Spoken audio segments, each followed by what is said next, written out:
Les 4 piliers de la communication non violente, la CNV.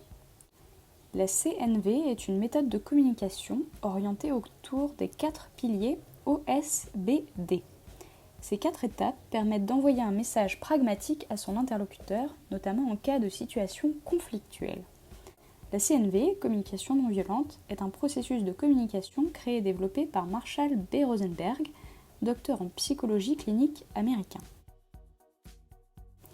Avez-vous déjà entendu dire qu'il faut employer le je et non pas le tu lorsque vous faites une remarque, un reproche à quelqu'un ? Cela fait partie de la CNV, je vous en parle juste après. Les 4 piliers OSBD signifient respectivement O pour observation, S pour sentiment, B pour besoin, D pour demande.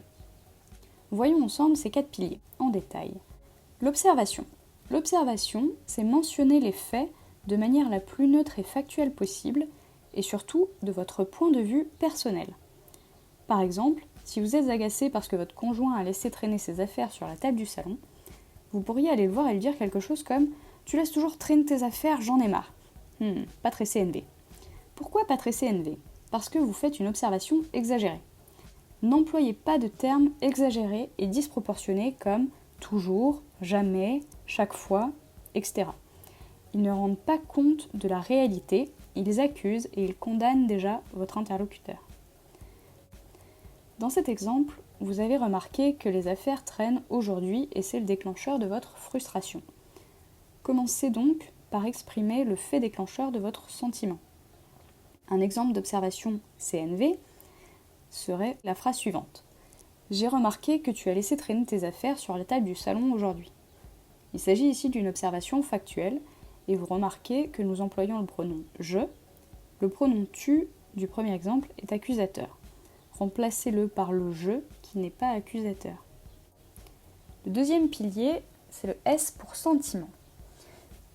Sentiment, ça signifie exprimer votre sentiment, votre ressenti par rapport à la situation.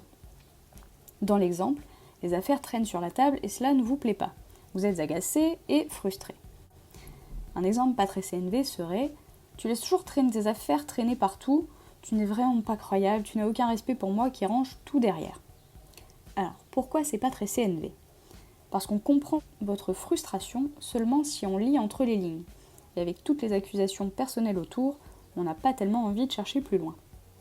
Mettez-vous un instant à la place de la personne qui reçoit votre discours. Un exemple de sentiment exprimé de manière CNV serait « J'ai remarqué que tu as laissé traîner tes affaires sur la table du salon aujourd'hui. Je suis frustré et agacé que ces affaires traînent. » Toujours pas d'accusation vue, simplement des constats et votre point de vue. Le B pour besoin. Le besoin, c'est indiquer votre besoin par rapport à la situation précise et de manière plus générale pour éviter que les situations désagréables pour vous se reproduisent à l'avenir sur le même sujet. Dans notre exemple pas très CNV, on a dit toutes les choses précédentes, on s'arrête à « tu n'es pas croyable, tu n'as aucun respect pour moi » qui range tout derrière. Votre besoin est d'avoir une table rangée, a priori, et d'être respecté pour les efforts que vous faites pour que les affaires soient rangées. Mais encore faut-il faire l'effort de lire entre les lignes une fois de plus, pour le comprendre. Et peut-être même que votre besoin est différent. Peut-être que vous n'avez besoin que d'une place sur la table pour le soir poser vos affaires pendant 1 heure, et que le reste de la journée, cela vous est égal qu'il y ait des affaires ou non sur la table. Si vous ne l'exprimez pas clairement, personne ne peut deviner votre besoin. Un exemple de besoin exprimé de manière CNV serait par exemple « J'ai besoin que la table soit rangée quand je reviens le soir à la maison, sinon j'ai l'impression que toute la maison est en bazar. » Le D pour demande. La demande, c'est reformuler l'action que vous souhaitez voir se réaliser. Utilisez de préférence la formulation positive, par exemple « range tes affaires » au lieu de « ne laisse pas traîner tes affaires ». Dans notre exemple pour la table pleine d'affaires, la demande pourrait être de ranger la table dès qu'on a terminé d'utiliser les affaires, ou avant de quitter la maison, ou de se fixer la règle de ne pas laisser d'affaires traîner sur la table. Vous pouvez en fait formuler toute demande que vous désirez, mais votre demande ne sera pas forcément acceptée. Il s'agit ensuite d'une négociation pour que votre demande soit acceptable et acceptée. Comme dans toute négociation, il faut donc rester créatif et ouvert aux options. Un exemple pas très CNV vis-à-vis de notre table et de nos affaires, range tout de suite tes affaires et libère la table. Certes, votre conjoint s'exécutera peut-être pour ranger la table cette fois-ci, mais probablement à contre-cœur, et la situation va probablement se reproduire encore.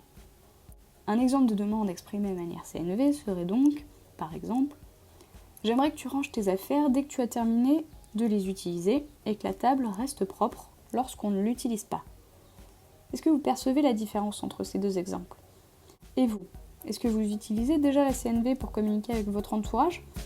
Ce n'est pas toujours facile et nos mauvaises habitudes ont souvent la vie dure, mais le changement est avant tout une question d'entraînement et de persévérance.